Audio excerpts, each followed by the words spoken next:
नमस्कार, SBT news में आपका स्वागत है। पेश है 28 मई शुक्रवार सुबह 10:15 बजे राजस्थान की बड़ी खबरें।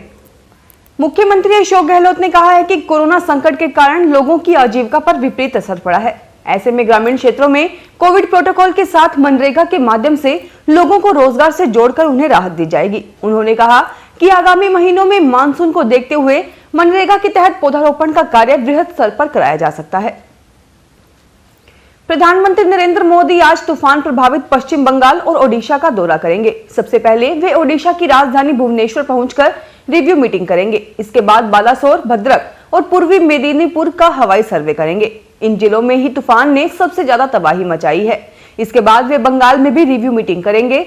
बंगाल और ओडिशा में तूफान की वजह से 20 लाख से ज्यादा लोग प्रभावित हुए हैं। बारिश और घरों के टूटने की वजह से 4 लोगों की मौत हो गई। इनमें 3 ओडिशा और 1 बंगाल से हैं। राजस्थान के बीकानेर इलाके में हुई नहरबंदी के चलते गांवों में पानी की किल्लत बढ़ गई है। इसलिए गांवों में कुइयों पर ताले लटकाए जा रहे हैं। लूनकरनसर तहसील के भंडाण इलाके में करीब 40 गांवों में यही व्यवस्था है।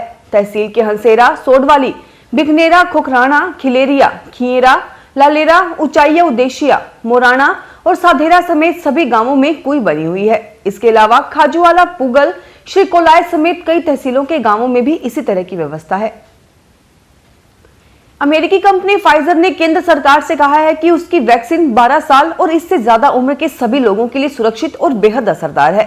वैक्सीन को 2 से 8 डिग्री तापमान पर 1 महीने तक स्टोर किया जा सकता है। फाइजर जुलाई से अक्टूबर 2021 के बीच भारत को वैक्सीन के 5 करोड़ डोज देने के लिए तैयार है। हालांकि इसके लिए उसने सरकार से नुकसान होने पर हर्जाना समेत कुछ अन्य छूट मांगी है।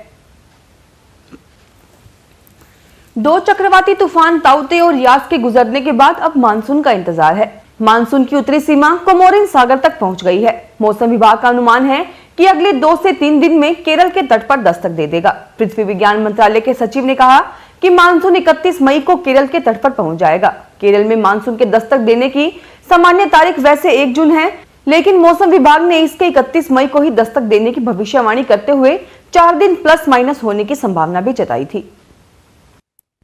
राजस्व मंत्री हरीश चौधरी ने बाड़मेर जिले के सोमेसरा, बूढ़सरा, नौसर, भोजासर, सेव, नियाला, बाड़वा, सनपा, मांझी, खरंटिया एवं गोदारों का सरा ग्राम पंचायतों का दौरा किया।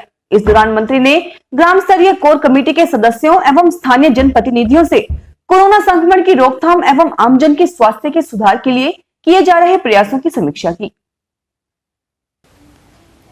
कोविड-19 के बीच राजस्थान नया निवेश आकर्षित करने में सफल रहा है। French company Saint Gobain Rajasthan में 1100 करोड़ रुपए का नया निवेश करेगी। मुख्यमंत्री अशोक गहलोत की अध्यक्षता में हुई इस बैठक पे मुहर लगी है। मुख्यमंत्री अशोक गहलोत ने कहा कि राज्य सरकार के प्रयासों से राजस्थान निवेश के लिए सर्वाधिक अनुकूल राज्य के रूप में उभर रहा है। भीलवाड़ा के शाहपुरा विधानसभा के फुलिया कलां तहसील क्षेत्र के अरवड़ में प्रसिद्ध बांध में कई सालों से किसान खरबूजे व सब्जियों सहित अन्य धान की खेती करते हैं। किसान परिवार सहित वहां तंबू लगाकर रहते हैं, लेकिन इस बार बांध के किसान खून के आंसू रोने को मजबूर हैं।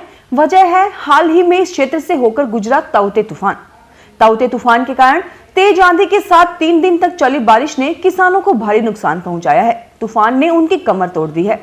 बांध में खेती करने वाले किसान कैलाश कीर व रामधन कीर ने बताया कि हम कर्ज लेकर ठेके पर खेती लेते हैं। प्रतापगढ़ जिले में गुरुवार को एक बार फिर से मौसम पलट गया। सुबह से तपन और गर्मी का जोर रहा, वहीं शाम को तेज हवा के साथ बारिश हुई। कहीं तेज बारिश तो कहीं फुहारें गिरी, लेकिन जिले भर में अंधड़ चला। इससे कई जगह टीन टप्पर भी उड़ गए, कई जगह पेड़ भी गिरे हैं।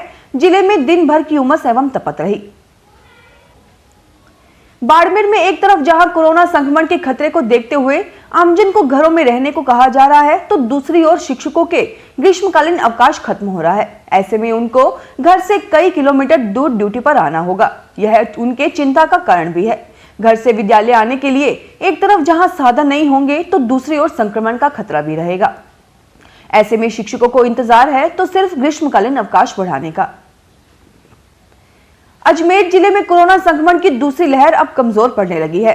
नए पॉजिटिव केस के मुकाबले रिकवर होने वाले मरीजों की संख्या अब दोगुनी तक हो चुकी है। 1.25 साल में जिले भर में 4,51,000 से अधिक लोगों के लिए गए सैंपल में से 37,138 लोगों की रिपोर्ट पॉजिटिव आई है।